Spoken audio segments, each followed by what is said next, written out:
Welcome to College Football Roundtable, your source for college football coverage, including major storylines, playoffs, can't miss game previews, and picks each week. Join your hosts, Dan, Rob, and Jordan at the roundtable for a show unlike anything else. As for Football presents the College Football Roundtable.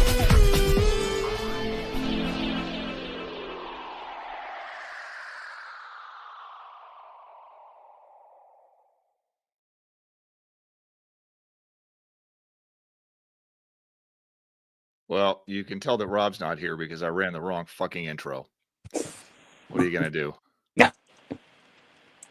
We are killing time. Just a minute waiting for Jordan to get his technical stuff talked about. I see we don't have a lot of people on. So if you guys have any questions, you got like a minute or two to ask them. Private chat. Is this Jordan? Jordan says, I'm here. Jordan, you have been added to the stage. Thank you, sir. Can y'all hear me? Here? All right. Can y'all hear? Yeah. All right, Yeah, perfect. I'm gonna shoot that. Oh, Terry, you're killing me. I know I'm trying to get the out. Well, I don't do this I do this with my. I'm trying to get the outline. All right. Well, anyway, we're just right. going to send this one straight to the Broadcast Hall of Fame. Let's do it. It's my fault. And I even have the wrong. There you go. Even got the wrong emblem up there, the wrong icon. Where is Rob? Rob is at a dinner thing. Okay. James Fergano says, "Will this game at Yankee Stadium end like the last Army game there?" Yeah. I think it was also the last one, that UConn game, which was rad, and I loved it. One of my favorite all-time Army games. Chris Carnegie, that was beautiful. Yeah. You know, I don't know if it's going to end exactly like this, but I definitely think Army is a better team than people have given them credit for. I was looking at this, and we're going to talk a lot about how these teams match up, obviously, but just on the basis of the numbers, this should be a close game. I mean, if you believe in rankings and shit. So, Terry, we have lost you completely. I'm trying. All right. Time to break the cycle. Absolutely. Yeah. All right. Well, Jordan, you want to start us, and we'll just talk and hope Terry can get us in at some point. Sure. Are you doing the intro? Or is that no, you're gonna host. And no, I meant the little video. Oh no, I did it already, and screwed it up too because it was the roundtable. That's what we get for not having Rob here. Wow. Okay. Well, honestly, Rob, don't even know what I did wrong. I have legitimately no idea what I did wrong to play the wrong intro. Okay. Well, Rob, we miss you. I'm sure this is all going to get edited out, or at least I hope. 100% of this is going to get edited out. Yes. Great. Okay. Cool. Well, friends, Army is 9-0. One of the last three undefeated teams in the nation, and is set for arguably the team's biggest matchup in decades this weekend against Notre Dame at Yankee Stadium. It's a throwback, and for once, this Army team might just be as good as some of those great Army teams of old. Welcome back to the Ask for Football Army Football Show. It's your host, Jordan, in Huntsville, Alabama, joined by Dan in Coastal Connecticut. Special guest, Terry Brennan, with us today. Gentlemen, Army's 9-0, big game coming up. How are we feeling? I'm very good. And I got to say, Jordan, I am much better now that I can see that you have some art behind you in that house of yours. I'm so happy. Yeah, like I said, you were the third or fourth person who shamed me in like a 48-hour period. Good. So, that is my role here as your editor / managing partner at Ask for Football, is to make sure that you are representing. I appreciate that. Thank you, Dan. Jordan, I've commented a few times as well on the chats and whatnot, and said, "Hey, Jordan, put some Army swag up there. Put your diploma, anything better." My diploma is actually hanging in the laundry room, believe it or not. So I don't know why we put it there, but that's the only place my wife said we could put our diplomas. So oh my goodness.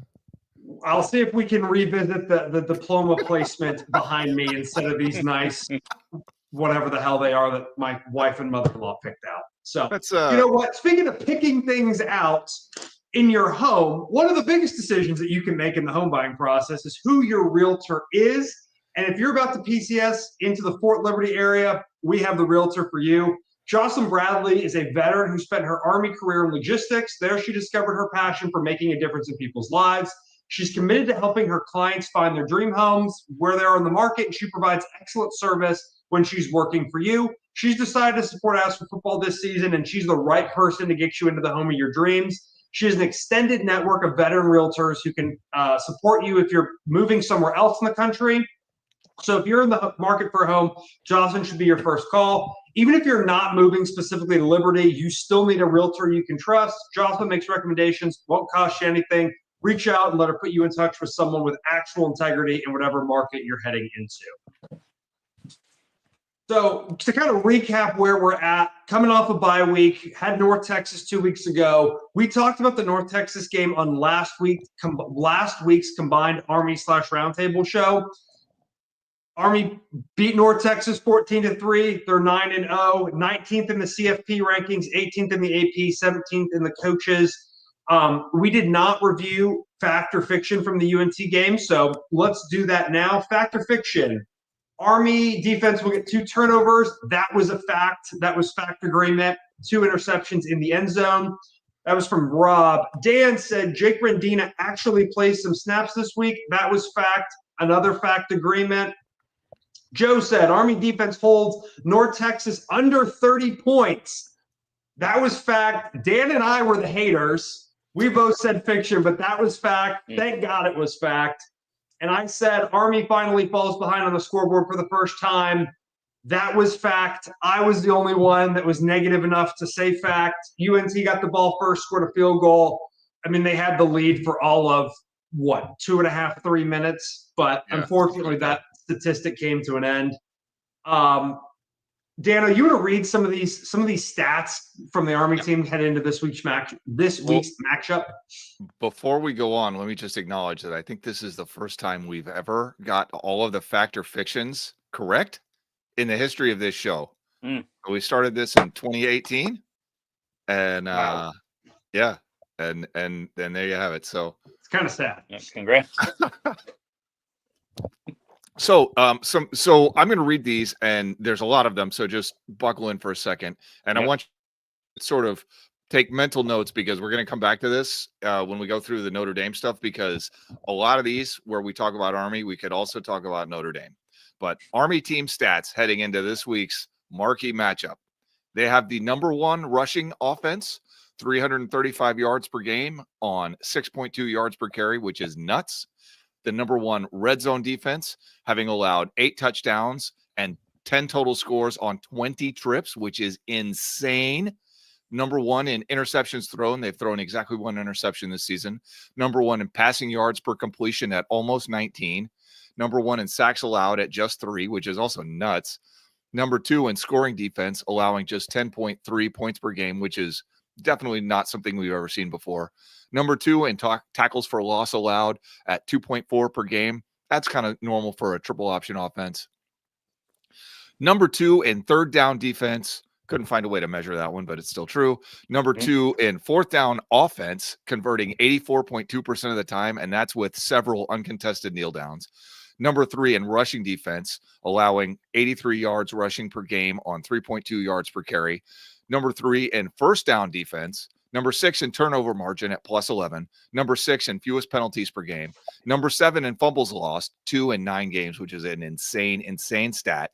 Tied for #9 in interceptions with 14 total. That's also nuts. #14 in red zone offense, 30 touchdowns and 5 field goals on 38 trips. Pretty good. And finally, the number 22 scoring offense, 35.2 points per game. So, if you're asking me what I think of all of this, I mean, on paper, you would think that this is the kind of team that should be able to go toe-to-toe with Notre Dame. Dan, we have a question in the chat for you before we kind of dive in and unpack this a little bit more. Just out of curiosity, are the Army-Navy games that different than when you were a cadet and they didn't play with face masks and had leather helmets? Well, there were certainly fewer face mask penalties back then. Of course, it's always been unusual to swim with a face mask on, so I don't know what to tell you about that. So, all those statistics, number one, like This is a good team on paper. It's a good team, I know the yeah. argument, and Dan, I know you're going to go off in a little bit. I saw your 3.5 pages of your rant. There's a lot of people in the college football world who are like, well, Army might be number one in all these things. Like, they're really not that good. And that's what they said before North Texas. And then we went out and beat North Texas. And then, it's North Texas, North Texas doesn't blah, blah, blah.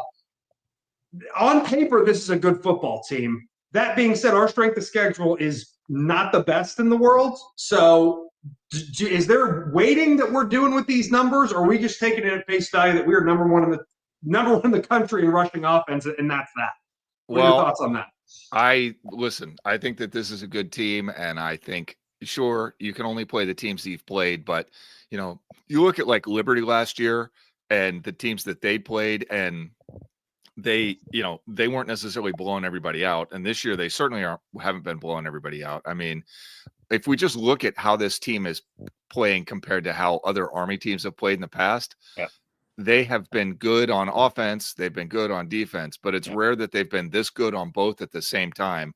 And some of these are just absurd. I mean, tied for 9th in total interceptions. Like, that's not something you see from Army very often, So, I mean, this is what a good Jeff Monken team tends to look like, but at the super upper end of that spectrum.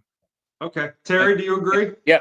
And I add to that, Dan and I are classmates, and so I'm actually older than him, so I'll take the old man jokes too. But, I've watched Army football a long time. The key this year, and Coach Monken always says it, we can win when we don't turn the ball over and don't have bad penalties and execute our offense and execute our defense. And that's the key this year, even on having the 6-6 record last year. Was a lot of those games were one-score games and we missed the field goal, or we got a penalty, or we turned the ball over a couple times. And that's the key difference this year. And the hallmark always of a good team is you don't give the game away like that. And that's been true. But on the flip side, like you play the games in our conference, we're not just beating them. I mean, we've been killing most teams. And the key stat, I was at the North Texas game. I mean, the key struggled a little bit.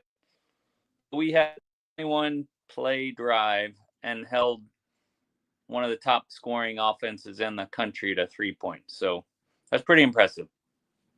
Yeah, with a quarterback coming off of an injury who had not practiced in 3 weeks. So for sure. Yeah, Terry, when you put it like that, all we have to do is get 3 yards of play, not make any mistakes, and we'll win the game. It sounds really easy, but I think we all know it's not that easy to actually do that. No. Yeah. But, I don't know if we're jumping ahead a little bit. One Army drive per quarter, some people have said that, maybe even Coach Monken. One Army drive per quarter can beat Notre Dame. 1 9 or 10 minute drive per quarter with a touchdown. And they score quickly, and that could be the difference in always playing a power game. Yeah, fair enough.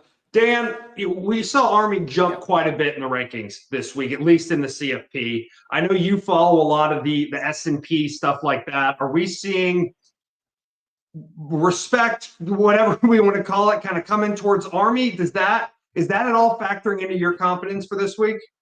No, man. The takes that I've seen give Army no chance in this game. I mean, none. Yep. Army is at +9 on SP Plus right now, which is absolutely way ahead of where they should be.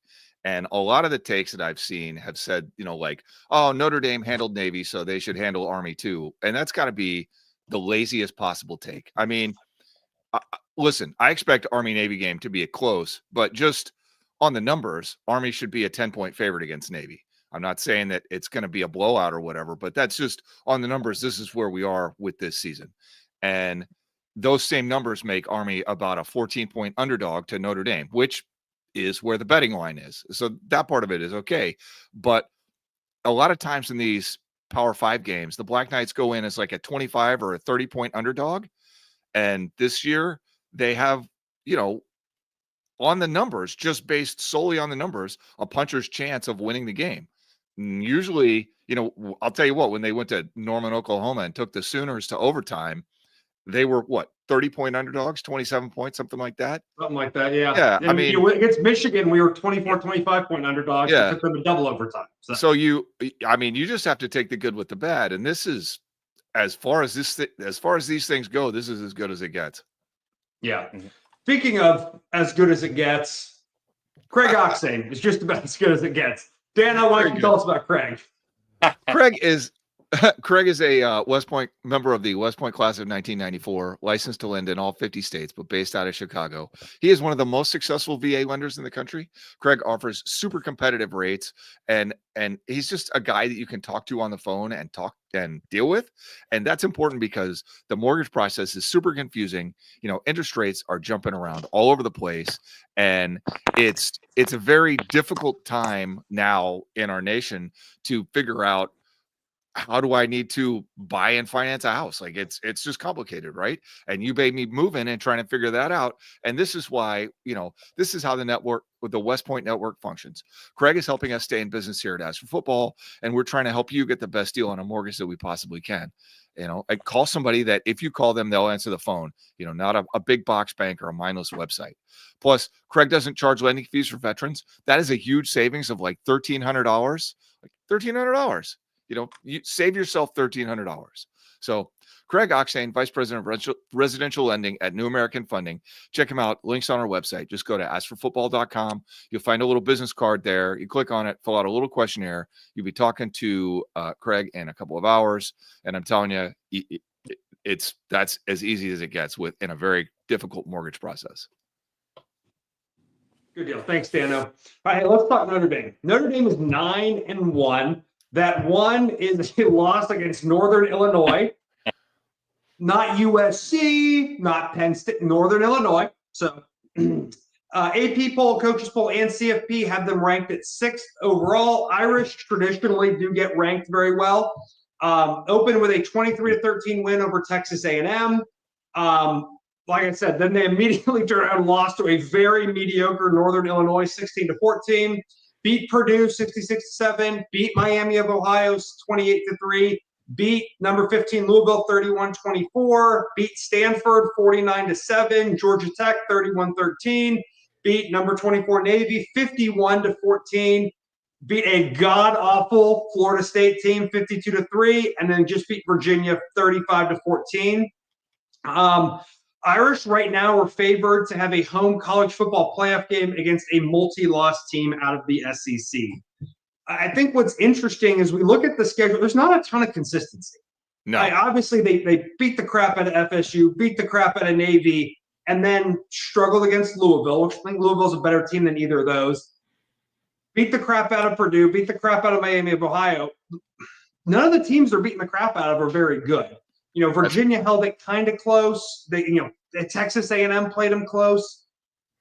Just kind of looking at that track record so far, I think they're a good football team, but I don't know. There's something there that's not totally clicking for me. Dano, any thoughts? I mean, we'll talk about this in a minute, but they changed their offense quite a lot after that loss to Northern Illinois. Started running that quarterback more, and that made a huge difference. But against teams that are, decent against the run, they have done less good. And, with Navy, like they only forced 2 punts against the Mids. The Mids just fumbled that game away. And if you look at the way that they played Virginia, like that was a tight game through the first half, but the Cavs just kept turning the ball over. So, I mean, you got to give yourself a chance first and foremost, and not 100% of these teams have done that. I will agree. Louisville's a pretty good team. Texas A&M, also a pretty good team. I don't know what I would take from the first game of the season, but still, it is what it is. But Navy had 5 fumbles and 1 interception in their game against. And they got beat. Yeah. Then they got beat. Yeah. Shocking. Yeah. All right, Dan, why don't you walk us through the offense? Yeah, so Notre Dame uses a run-heavy read option rushing attack. I mean, their offense, as we just said, looked a little anemic through their first 2 games. And then after that, they started to run quarterback Riley Leonard much, much more. And he's looked way better since they've made him sort of the focal point of their offense by running the football. And so this is now the number 11 rushing offense in the country. Mm. This is where we start to get into some of these stats, right? They're rushing for 6 yards per carry, 216.7 yards per game. They're the number 11 scoring offense at 38 points per game, tied for 6th in interceptions thrown 4 all year. Guys, this is almost a service academy offense. I mean, these guys run a ton of read option quarterback power to set up downfield throws. What they're trying to do is extremely similar to what Army's trying to do with Bryson Daly, only they're doing it with a more athletic quarterback and, better downfield receivers. But if you ever wanted to see what Army would have looked like playing Paul Johnson's Georgia Tech, this is going to be that game. Leonard is an ideal option deep passing quarterback. Like he really is. On the season, he's 167 of 258 passing for about 1,800 yards, 65% completion percentage, 12 touchdowns against 4 interceptions and 10 sacks. I'm telling you right now, he throws the ball downfield much better than he throws the quick outs. He's also got 104 carries for 641 yards, 6.2 yards per carry, 4 rushing touchdowns. He's the team's number 2 rusher, just 80 yards behind running back Jeremiah Love. His running is the story here. Love has 114 carries, 720 yards, 6.3 yards per carry, and 12 touchdowns. Like, don't get me wrong. He's carrying slightly more often than Riley Leonard. And he's slightly more athletic, but this is a very balanced, almost service academy like attack in terms of almost midline option level of how often this guy Riley Leonard is carrying the football. They've got 2 wide receivers, Bo Collins and Jaden Greathouse, lead the team with 54 receptions, 717 yards, and 3 touchdowns collectively. And then tight end Mitchell Evans is the team's possession receiver, 22 catches, 188 yards, 2 touchdowns. He's got almost as many catches as either of the top 2 wide receivers. So it's not like nobody can catch the ball, and it's definitely not like Riley Leonard can't throw it. But my man, the dude, he is like a very rich man's Daniel Jones. Like his best thing is running the football to set up the throw. Yeah. Fair enough. Yeah. Go ahead, Terry. Games I've watched a lot of Notre Dame football partly brought me on this show because, like many Irish Americans, I cheer for Notre Dame. They've completely retooled this offense to match Leonard's skill set. If you think of Brady Quinn and most of your Notre Dame teams want to be more like a Michigan or they've had some high flying, throw the deep ball offenses through the years with QB who just had to. So this very, very retooled offense just for Leonard's skill set. Good deal. It'll be interesting to see how that plays against Army. I know sometimes it's easier to play yourself. Sometimes it's more difficult. You can probably argue, Navy and Army similar. So I understand the parallels there, but 6 turnovers. I got to believe that, that game would be very different and kind of setting the stage for our game, if Navy didn't have 6 turnovers, that's if Notre Dame scored on every time they turned the ball over, that's 42 points. Navy probably would have won that football game or at least kept it a little bit closer. So statistically speaking, Notre Dame has a fantastic defense. NIU ran for 190 yards on 4.2 yards per carry against them. Navy ran for 220 on 5.2 yards per carry. So other than those kind of 2 very noteworthy performances, number 2 in turnover margin, number 3 scoring defense, number 4 red zone defense, number 5 first down defense. Geez, Dan, you went really heavy with the facts and the statistics. It was just ridiculous because both teams were ranked in like 15 different categories. So I was just trying to lay out that comparison, but it probably would have worked a little better in print. Anyway. Number 6, third down defense. Number 7 in interceptions. Number 18 in fourth down defense. Tied for number 19 in team sacks. Number 42 rushing defense. We're going to need to put this in print for people to read because, oh my gosh. Anyway, as we see with Army, Notre Dame tends to get up early and then get aggressive to keep separation on the scoreboard, which really helps their defense. 4 of the 5 top tacklers are linebackers. The other is a safety. Jacob Kaiser, 52 tackles, 32 solo. Derek Bowen, 48 tackles, 24 solo. Xavier Watts at safety, 38 tackles, 23 solo. Jaden Sneed, 35 tackles, 13 solo. Overall, the defense has 28 sacks, 12 forced fumbles, 10 fumble recoveries, 15 interceptions. That is a really good defense. I know we just complimented the offense. Terry, thoughts on the defense, kind of having watched them this season? Yeah, so Notre Dame's defense, I think they're definitely susceptible for what Army does well. They haven't seen anything like this. Just that disciplined run game, make them tired, keep them on the field, and we'll hit the passes when we need to. But yeah, Notre Dame hasn't, like most teams, hasn't had to deal with an Army like this, and that'll be our key strength. Dan, I see you have a little bit of a smile on your face. Yeah, I mean, listen, these guys forced Navy to punt twice. I mean, in a game that when the mids otherwise sucked, they still somehow managed to run for 222 yards. If you can't punt when you fumble it.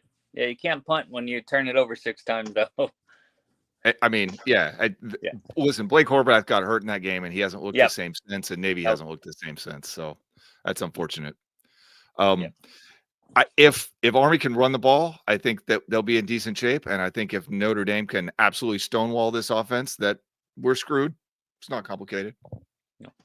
No, I think that's a key thing as well. They like to run a lot, so I think they can use a grind the clock off ball control offenses as well, which is not your normal Notre Dame offense. They do like to run normally, but yeah, they can just let Leonard run it as well. Yeah, you got to think, Daly being out, comes back, plays well. To me at least, didn't look like he was totally at full speed, probably about 90%. But still, getting that game rep is good. And then 2 weeks, that's got to be what you want. That's kind of best case scenario. I think this is probably going to be a lower scoring game. I know there's been a lot of parallels to the games in the 30s and the 40s and, game in the section, all that other kind of stuff. But, Terry, to your point, Notre Dame can march down the field, take 9 minutes off the clock.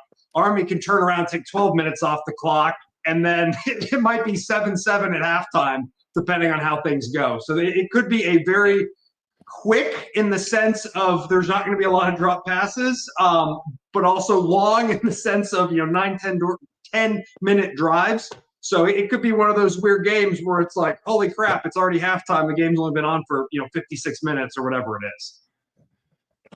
Here's hoping. The longer the game stays close, the better it is for Army, because these guys do the same thing Army does. They try to get up quick and then just play their game. And if that doesn't happen, I don't know how many like real dogfights Notre Dame's been in this season. With the exception of NIU and the first quarter of the Virginia game, I don't know. Let's round it out on special teams. Mitch Jeter, 31-31 extra points. I mean, a guy like that playing in Yankee Stadium, come on, with a name like that. Anyway, 6 and 9 on field goals, 3 misses from 40, 1 miss from 50 plus.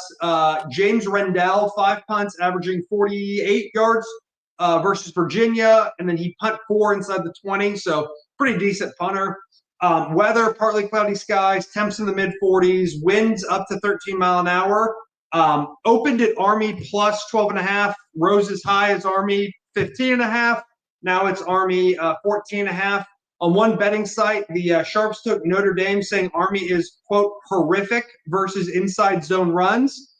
That's a interesting take on a team allowing less than 100 yards per rushing overall and less than 100 yards rushing per game and less than 3.3 yards per carry overall.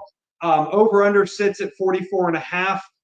I would probably bet the under if I was a betting man, but I'm not. Dan, you legitimately have 2 pages on this outline. So it's not that much. I'll turn it over to you. The college football world writ large is rooting against Army this week for all of the reasons that you already know.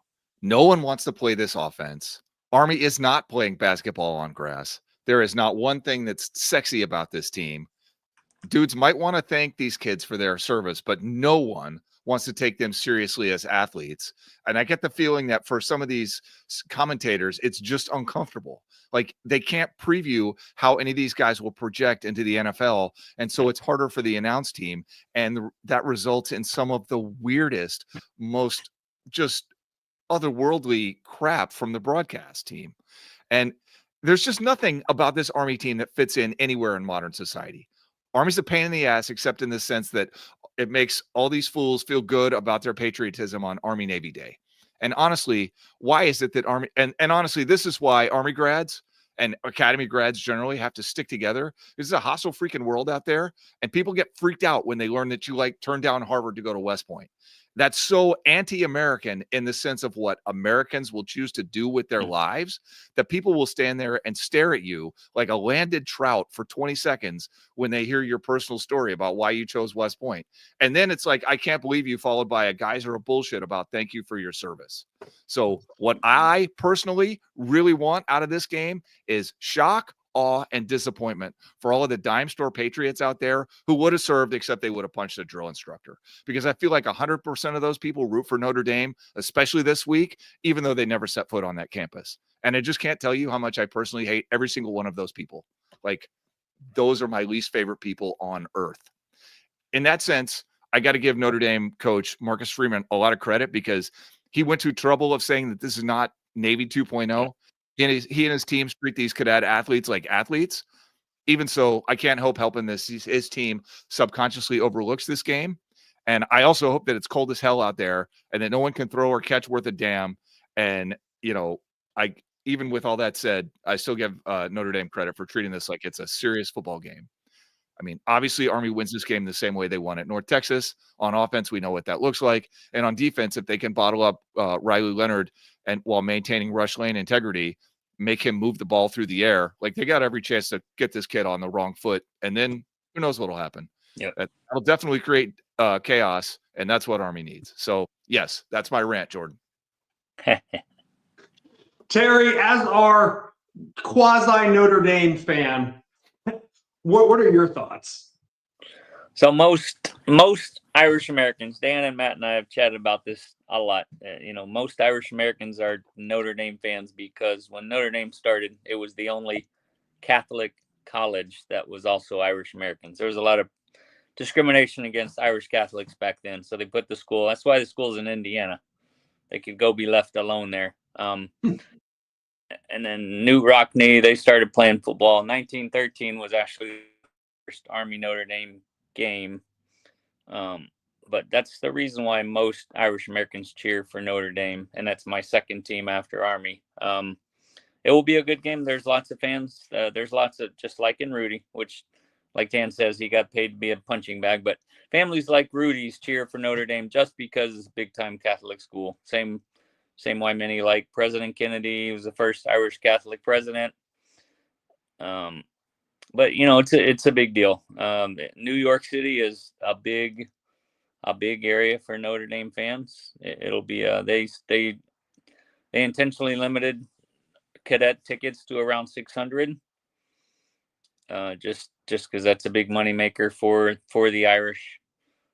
But it'll be a big game. And like I said, I agree with Dan on lots of people want Army to lose. I texted him today about how it was Colin Cowherd talking about how every SEC team should be a Army fan this week. Just on that note, if we knock Notre Dame out of the race, then that's another 3-loss SEC team in the playoffs. So there's a lot of emotions one way or another this week, and it'll be interesting to see how it comes down on what would be America's team versus the team of the Irish Catholics or the Catholics writ large. And Notre Dame does have a bigger following nowadays, but they're just, my other team's the Dallas Cowboys. It's a rough time. It's a rough life sometimes, but and the Texas Longhorns. So I've gone 0-4 some weekends, but you either hate them or love them. That's kind of it with Notre Dame and the Cowboys. There's no non-passionate fans when you talk about Notre Dame or the service academies. They have strong opinions one way or another. Yeah, absolutely. I've seen it all on Twitter and Instagram, and I think there's a lot of posturing right now, and it's interesting because when we moved from the 4-team to the 12-team playoff, everybody said, "Oh, it's going to be so great! Like it's going to be the 12 best teams." Blah blah blah.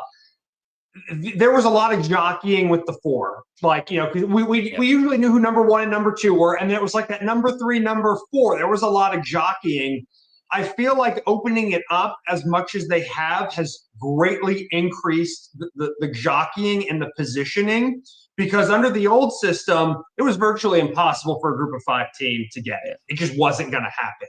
No. We would see 2 SEC teams get in over a undefeated ACC conference championship Florida State. This year, there's a possibility that we could have Army and Boise State, or Army and Tulane, or Tulane, whatever the combination might work out to be, in a 12-team playoff, which is new. And I think for a lot of people, that's weird. It's scary. It's a little bit uncomfortable. We also see a lot of uncertainty in the SEC with multiple 2-loss teams. 2-loss Georgia, 2-loss Alabama. Texas A&M could very well beat UT, and UT is a 2-loss team. So it's weird. In the Big Ten, same thing. The best team in the Big Ten is Oregon, and then you have Ohio State after that. You got Indiana. Indiana, who's undefeated, is all of a sudden, getting forgotten about. It is a weird year, and so I think a lot of people can't conceptualize the fact that you have a 9-0 Army team who has a legitimate shot of getting into the playoff. What could that look like? Could Army get in over Alabama or over Georgia? And I think that makes a lot of people uncomfortable. And just the reality of it is I think this is a good football team. We've said it throughout the year. Army is a good football team. Let's see how they do against FAU. Oh, we smoked FAU. Let's see how they do against, and kind of here we are once again 9-0. We beat Air Force with our backup quarterback who hadn't started before. So yeah, I think Army's a good football team. I think we're going to see how good on Saturday. Yeah. The thing that makes me excited, Jordan, is that we have not seen anyone push this Army team at all. They looked wobbly for 10 minutes against ECU when they were up 35-7, and they let ECU almost climb back into that game, but that isn't how it finished. No. And oh, by the way, ECU is probably going to finish with 7 or 8 wins. Yeah. That Air Force game, I don't know if you've noticed, but Air Force is probably going to finish with 5 wins this season. Yeah, they turned it around. Better. They're doing a little better. They turned it around in that bye week before the Army game, and Army still beat the brakes off them. So I'm curious to see just how good this Army team can be, because we don't know. They haven't been in the ring with anybody. Yeah. And that's fine, but it's just more convenient to say, well, if Army loses, then we can take 3-loss Alabama. Dude, nobody wants to see 3-loss Alabama go anywhere except home. Yeah, been done with that. Well, Dan, to be fair, living in Alabama, I know a lot of people who would like to see 3-loss Alabama. But I want to see their freaking tears. I'm so tired of that shit. Yeah. Yeah, Dan. Might be a 3-loss Tennessee team too, right, Daniel? I mean, I don't think they deserve to go to the playoff. No. They could have beat Arkansas. They could have beat Georgia. Yeah. Come on, man. No, Jordan, I mean, I think the whole point why we went to 12 playoffs, if you look back at the history of the entire college football on the national champion winners, there used to be random teams that won it. And I think that's what many people wanted, that any team could make one run, just like the NBA, like the NCAA tournament, and win just one time. I think people are tired of Alabama and Clemson, and then you throw in a Big Ten team here and there. Like, people are tired of that. You're exactly right. They want to see the underdog get a shot and have that run, whether it's James Madison or Liberty or Army or any of these teams that have kind of started to do it. And unfortunately, that just doesn't bring it doesn't bring the viewership. I think the networks would probably say, and there's not the base and the whatever else, but college football in its purest form is 2 teams going out and smacking the crap out of each other, and one of them is going to be left standing. Yeah. And unfortunately, the over-commercialization of football has kind of diluted that, I would argue. So it'll be interesting to see. When we first got ranked 24, 25 in the playoff, I was not happy. The fact that we're now 19 makes me a little happier. So I think it'll be interesting to see if we beat Notre Dame, where we'll end up ranked. Kind of. I mean, I still feel like the goal is to beat Navy, win the CIC, win the American Conference, and worry about all the rest of that crap in that order. So 100%. Beating Navy is definitely the priority. Yeah.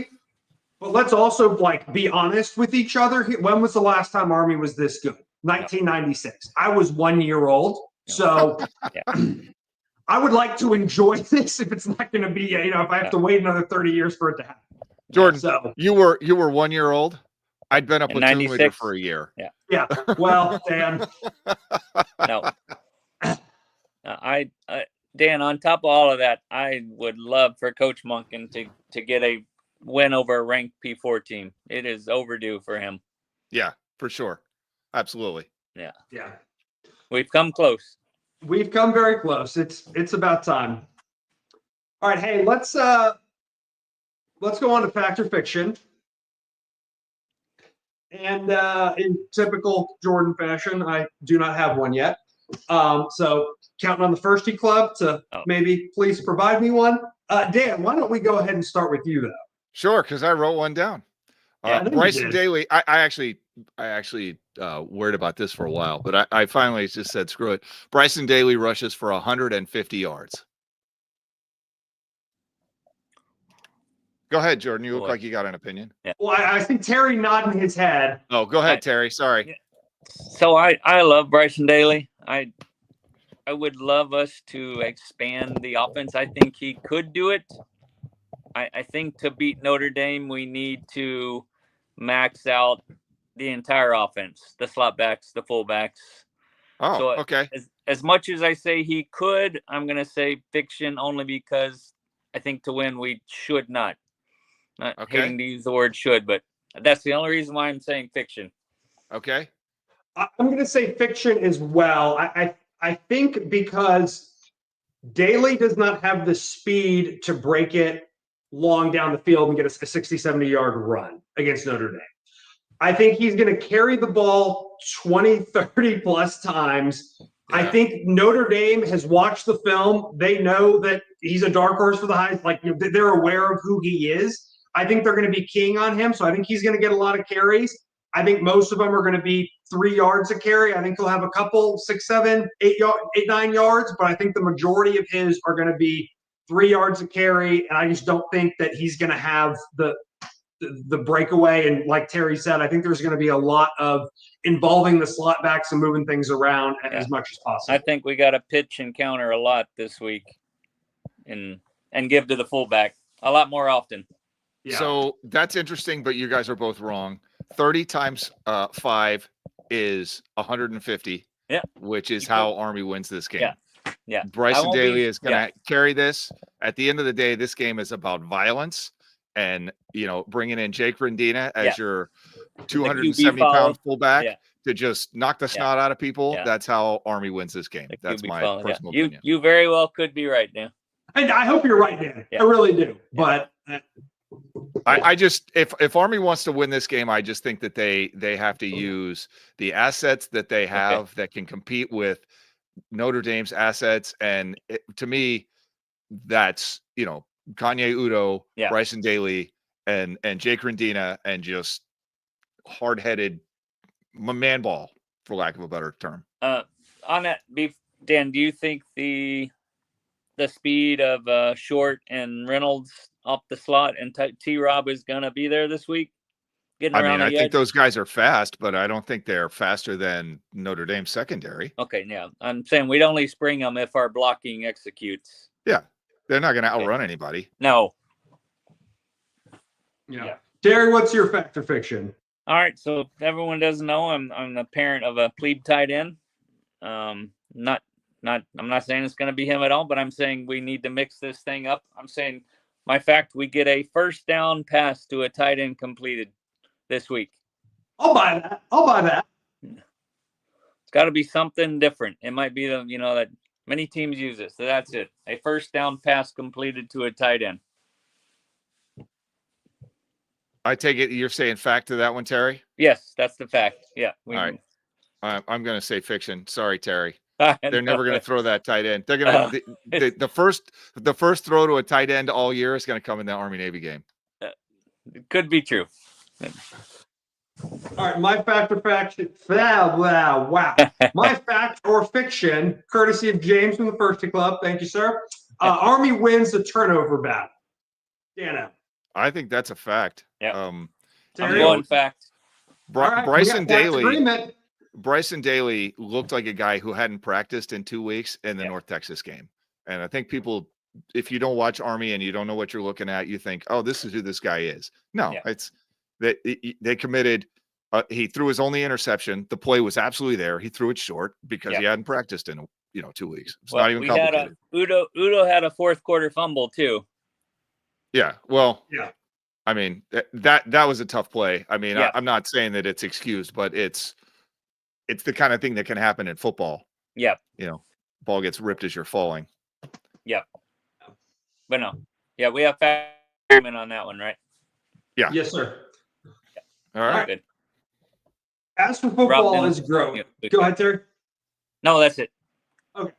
Hey, as for football is growing, especially with our written content. Hats off to Dan and Omar. Omar's recent piece on Army Air Force history surprised us and became one of our most successful articles ever. Then Dan's quick thoughts popped up organically in a bunch of people's Facebook feeds, news feeds. So something we're doing is working. We've also done a little bit of analysis, and folks who like As for Football really like As for Football. And if that's you and you'd like to help us grow, we got a couple ways that you can. Probably the easiest is forward our weekly mailer to your friends and family who like Army football. If you're online, you like Army, you've probably seen our stuff. Challenge is reaching the vast majority of folks who aren't on Facebook, Twitter, Instagram, whatever the hell it might be. A lot of those folks might like As for Football if they knew we existed. But along those same lines, sign up for our mailing list. And of course, if you like As for Football and you want more, consider joining us on Patreon. We give our patrons extra written articles, early access to shows, and even our Firsty Club for top-level patrons. If you're listening to this, thank you very much for your support. We couldn't do it without you. Favorite thing, kind of maybe the other elephant in the room, Army-Navy uniforms have dropped this week. Army's came out Monday. Navy's came out today. Army is honoring the 101st Airborne who fought at Bastogne. Navy is copying one of Army's uniforms from earlier in the season. Thoughts on either both of them, Terry?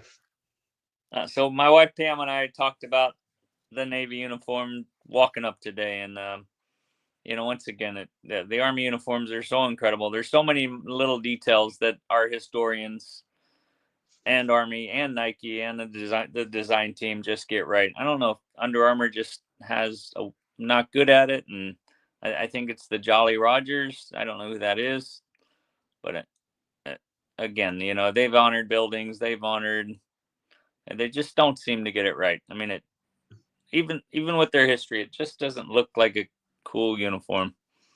So I think we crushed the uniform battle again. Yeah, I'll agree with you there, Terry. The uniform, Navy always does those airbrushed helmets. Those helmets sitting on somebody's desk in the Pentagon look really cool. The helmets with the jersey, it doesn't go together, at least in my opinion. Dano?